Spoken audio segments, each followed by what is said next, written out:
जय श्री जगन्नाथ भाई मैंने सर्वप्रथम गुरुदेव गणपति और जगतमाता को प्रणाम करें। आज हम राष्ट्र सेशन को आगे बढ़ेगा। राष्ट्र सेशन क्रम आज हम पढ़िबा फोर्थ हाउस। फोर्थ हाउस रे हम कौन देखु? फोर्थ हाउस रे हम देखु प्रथम सर्वप्रथम हमर मन। मो गुरु कहती संसार सबुठ बड़ जिनस हूँ मन। कारण संसार जतिक आविष्कार उद्भावन होती बा किए कौन भी जिनस किसी तैयारी करिछि सेटा सर्वप्रथम मनरु ही तैयारी कर। तेणु शिव संकल्प सुक्त जदि जो मैंने पढ़ी दयाकोरी शिव संकल्प सुक्त को से आनालीसीस करंतु एवं नेट रे आजिकली सब किछि अवेलेबल अछि।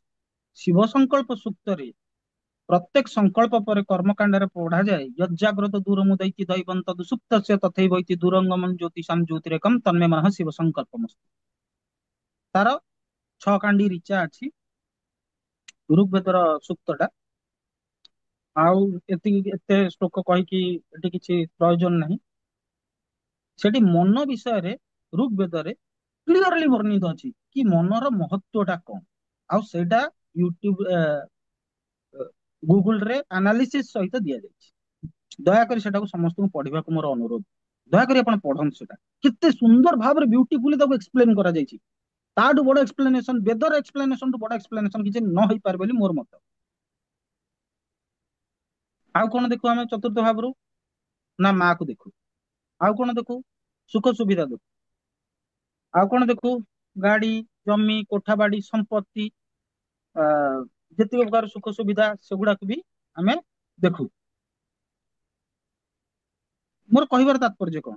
ମୋର କହିବାର ତାତ୍ପର୍ଯ୍ୟ ଏଇଆ ଯେ ଚତୁର୍ଥ ଭାବଟି ତୁମର ମନକୁ ଯାହା ଦରକାର, ତୁମେ ଯାହା ଇଚ୍ଛା କରିଛ, ଯାହା କାମନା କରିଛ, ସେ ଜିନିଷ ଗୁଡାକ ତୁମର ଚତୁର୍ଥ ଭାବ ଫୁଲଫିଲ କରିକି ତୁମକୁ ଦିଏ। ଯଦି କୌଣସି ବ୍ୟକ୍ତିର ଚତୁର୍ଥାଧିପତି ପୀଡିତ ହେଇଗଲା ବା ଚତୁର୍ଥ ଭାବରେ ଶନିଶ୍ଚର ମହାରାଜ ବସିଗଲେ ତାହେଲେ ଢିଲେ କରିବେ। ମଙ୍ଗଳ ମହାରାଜ ବସିଗଲେ ତାହେଲେ ସେ ଝଗଡା କରେଇଦେବେ ତା ଜିନିଷ ନ ମିଳିଲେ। ବୃହସ୍ପତି ଦେବ ବହୁତ ବଢିଆ, ଶୁକ୍ର ଦେବ ବହୁତ ବଢିଆ, ପାପ ମୁକ୍ତ ବୁଧ ବହୁତ ବଢିଆ, ପାପ ମୁକ୍ତ ଚନ୍ଦ୍ର ବି ବହୁତ ବଢିଆ। ତେଣୁ ମୋର କହିବାର ତାତ୍ପର୍ଯ୍ୟ ହଉଛି ଚତୁର୍ଥ ଭାବଟି ଯଦି ପୀଡିତ ହେଇଗଲା ଭାଇ ସଂସାରରେ ତା ପାଖରେ ଯଦି ହଜାର ଦେଖନ୍ତୁ କୌଣସି ଲୋକ ପାଖରେ ଯଦି ଅମାପ ପଇସା ଅଛି ସମୁଦ୍ର ଭଳିଆ ପଇସା ଅଛି କିନ୍ତୁ ତା ମନରେ ଯଦି ଶାନ୍ତି ନାହିଁ ତାହେଲେ ସେ ବଞ୍ଚିବ କେମିତି ବଞ୍ଚିବ? ତାର ବଞ୍ଚିବାର ଭ୍ୟାଲୁ କଣ ରହିବ? ତାପରେ ମୁଁ ଆପଣଙ୍କୁ କିଛି ସମୟ ପୂର୍ବରୁ ଗୋଟେ ଶ୍ଲୋକ କହିଥିଲି ଯେ ଋଗ୍ବେଦର ଯୋଉ ତାର ଶ୍ଲୋକଟା ତାର ମିନିଂ ଟା ବି ମୁଁ କହିଦଉଛି। ଯଜାଗ୍ରତ ଦୂର ମୁଦୈତି ଦୈବଂ ତଦୁସୁପ୍ତ ସେ ତଥୈବୈତି। ମାନେ ଯେତେବେଳେ ମୁଁ ଜାଗ୍ରତ ଅଛି ସିଏ ବି କାମ କରୁଛି, ମୁଁ ଯେତେବେଳେ ଶୋଇଛି ସିଏ ବି କାମ କରୁଛି, ନହେଲେ ସ୍ୱପ୍ନ କେମିତି ମୁଁ ଦେଖନ୍ତି।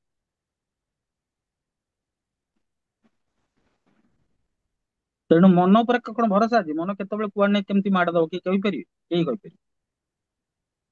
କେହି କହିପାରିବେ? କେହି ଏକ୍ସପ୍ଲେନ କରିପାରିବେନି ଯେ ମନ କେତେବେଳେ ନେଇ କଣ କରିବ।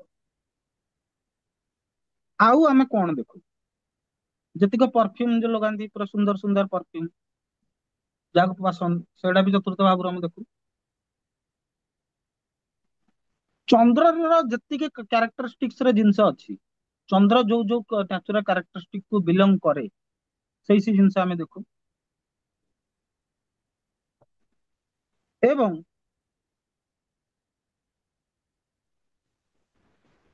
ଯେତିକ ଯାନବାହାନ ସେଗୁଡା ବି ଦେଖୁ। କାହାର କେତେ ଆମାଉଣ୍ଟ ର ବିଲ ଥିବ ଜମିବାଡି ସେଟା ବି ଦେଖୁ।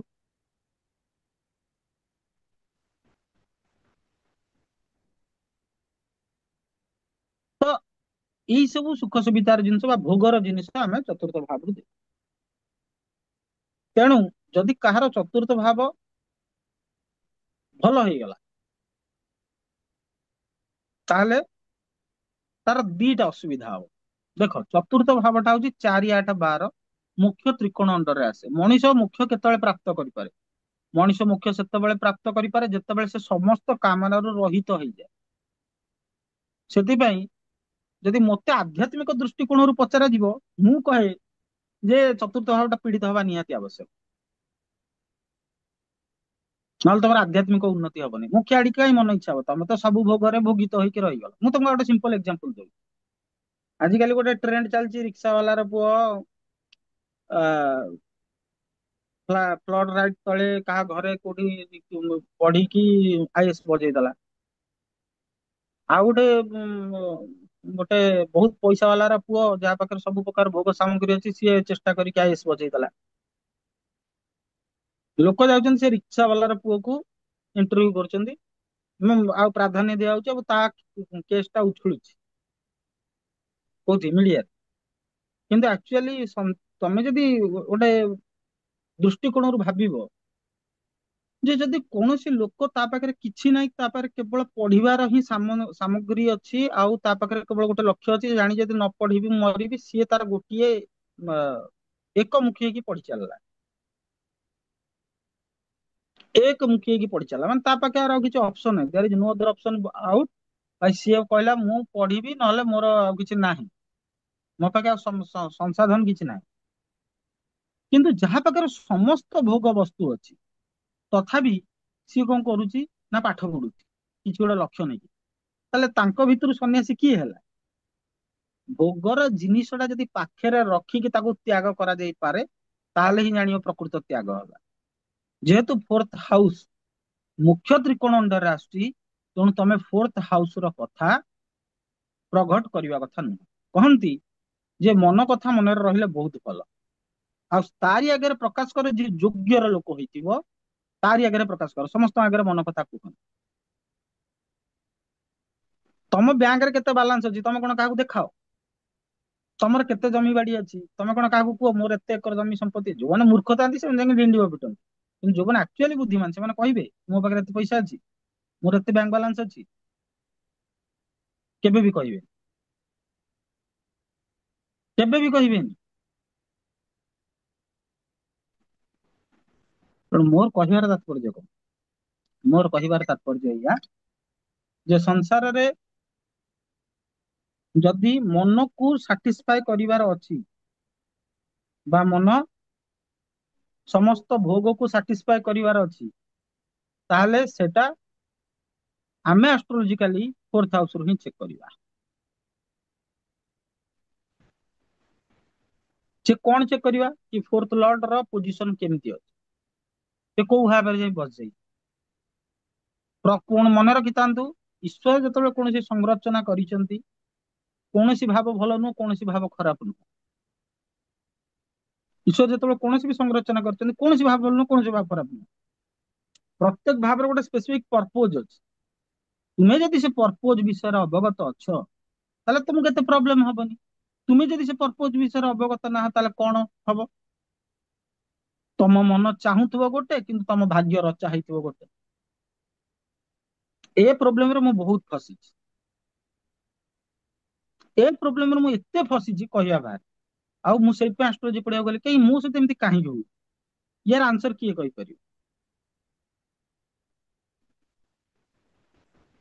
ତେଣୁ ତୁମର ଗ୍ରହ ମାନଙ୍କର କାରକ ତତ୍ତ୍ୱ ମୁଁ ପଢେଇଛି, ଆପଣ ମାନେ ଯାଆନ୍ତୁ ସେଠି ଦେଖନ୍ତୁ ଯେ ଗ୍ରହ ମାନଙ୍କର କୌଣସି ଆହୁରି ବି କହିଛି ଯେ କୌଣସି ଗ୍ରହ ତାର ନିଜ ଘରକୁ ଖରାପ କରିବ ନାହିଁ।